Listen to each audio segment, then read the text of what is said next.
Hey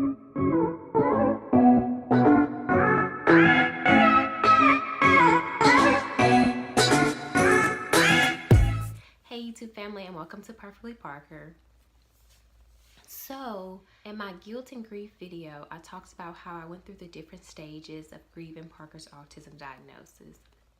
And with this being Mental Health Awareness Month, I thought it was a perfect time for me to talk about my depression stage. I've always thought mental health was very important, but I didn't realize how critical it was until it affected me directly in two ways. I had a brother who lost his battle with mental health. He lost his life to depression, and then I dealt with depression myself.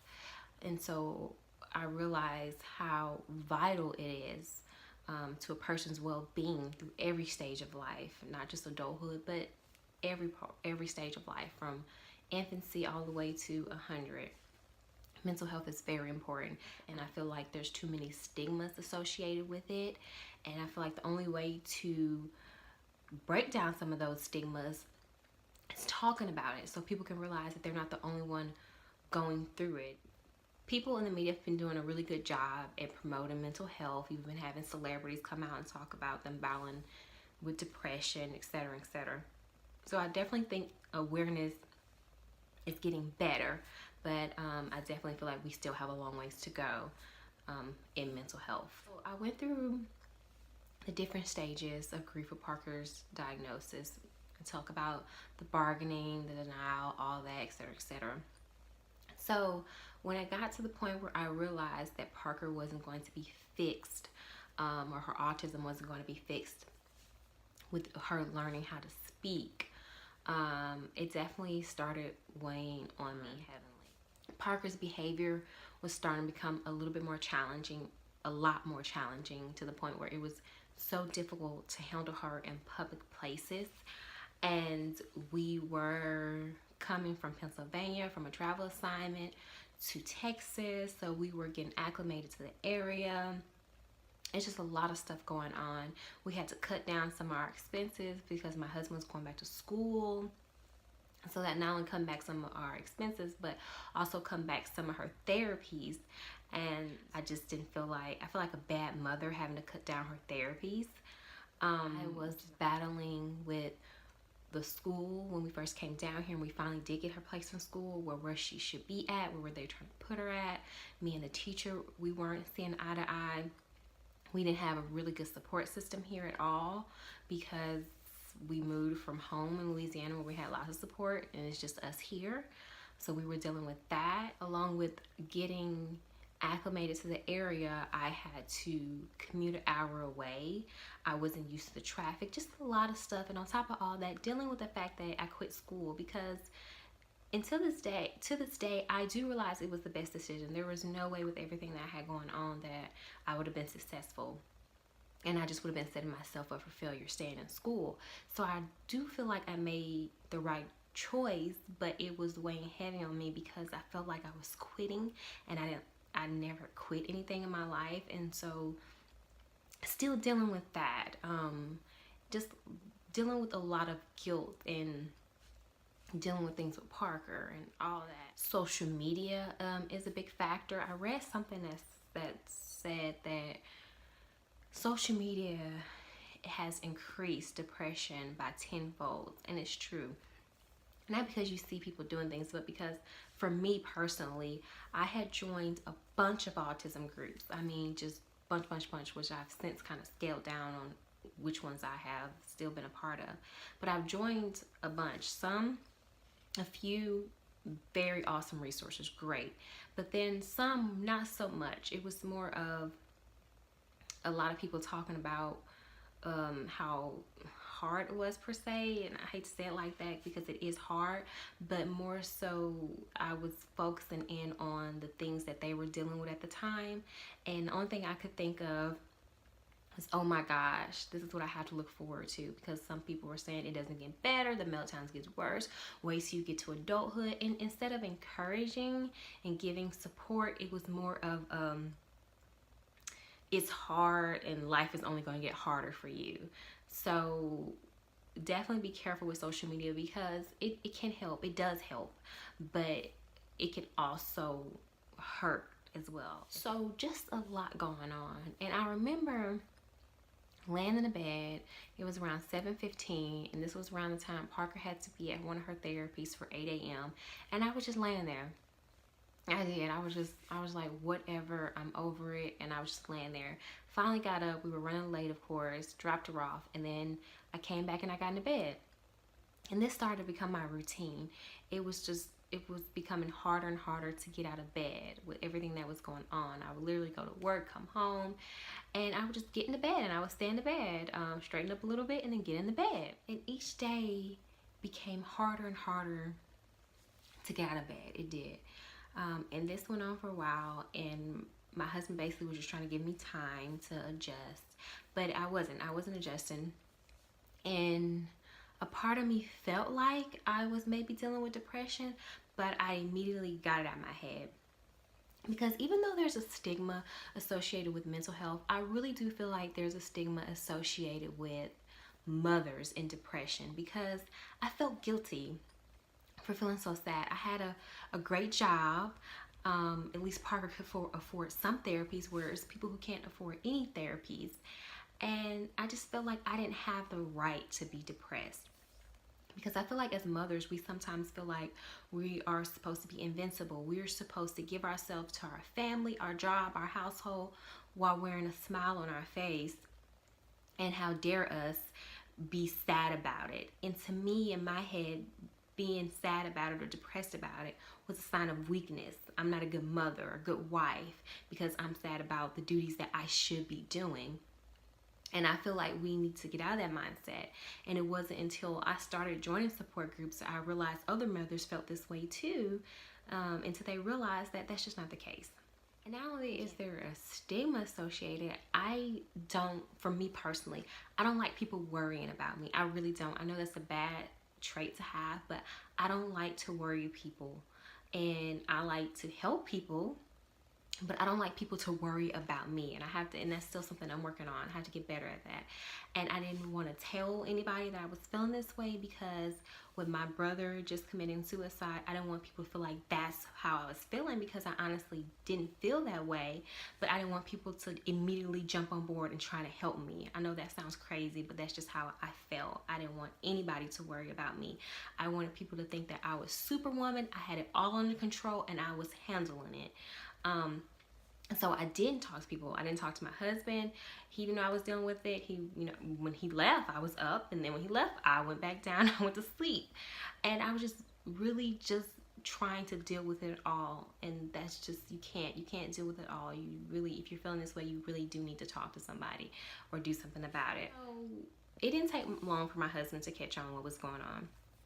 So on his way out one day, he sat down and he said, "Shy, I am truly worried about you, sweetie. I am." He said, "I am worried about you." He said, "I've never seen you like this before, and I'm getting worried. And we got to get to the bottom, Miss Shy. We do. We got to, whatever we got to do, we got to get to the bottom of what's going on, because we need you, and we don't like seeing you like this, and we just got to get to the bottom of it." So that same exact day when he said that, I'll never forget, Parker's, at that time, teacher called to go over some of the goals that she was planning on implementing for Parker. And they were ridiculous goals. They were goals like, I don't know, Parker will count to 5 or 10. Parker was counting to 100. Or Parker will use the restroom independently. And I'm like, what? Parker has always used the restroom independently. I've never heard anybody say anything like that. And so I knew then, I said, "Shy, you got to get up. You got to get yourself up, get yourself together, because you got to be there for your family. You got to advocate for Parker. You got to get up, and you got to get this done." And I say that now, but it wasn't as easy as I'm saying it. It was still a process. So I started off with something very simple. I just got up and I said, instead of getting back in the bed, I'm going to go for a walk. I'm going to go for a walk around the neighborhood just to clear my head of all the stuff that I got going on, all the stress factors, just get out. And I did. I got up, and every day I would start walking around the neighborhood. And you'll be surprised what a walk around the neighborhood would do. I loved it.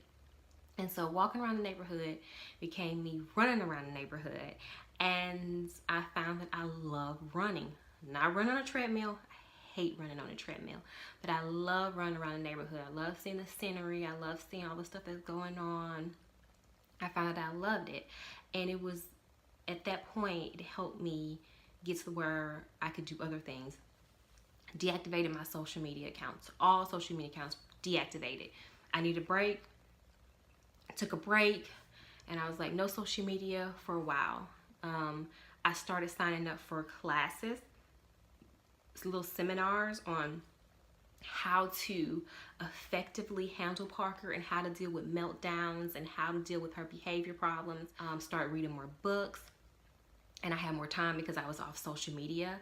This is around the time where I hired Lisa, our advocate, to help me with some of the school stuff, because I was trying to read all that, and that was a whole nother ball game and adding to my stress.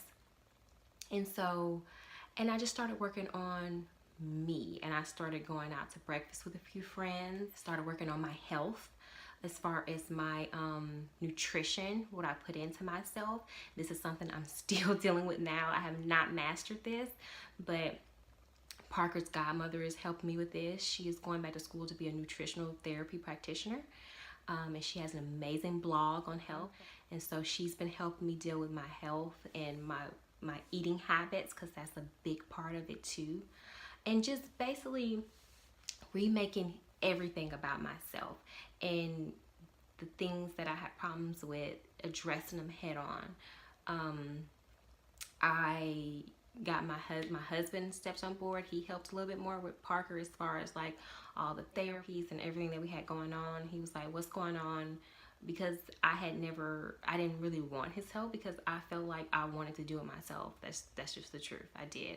And so he was like, what do I need to do? We need to get this on board, because he thought I was handling it. He knew I wanted to only handle it, and that was only adding to my stress. I basically just did a full shy makeover from head to toe. I took time to reflect and to absorb everything, because I had never really took time to just absorb Parker's diagnosis. Like I said, I hit head into it first. I didn't take time to really think about what it meant, how it made me feel, and I just took time for myself to deal with all that. So I can be there for Parker, be there for my family, be there for my household, just be there.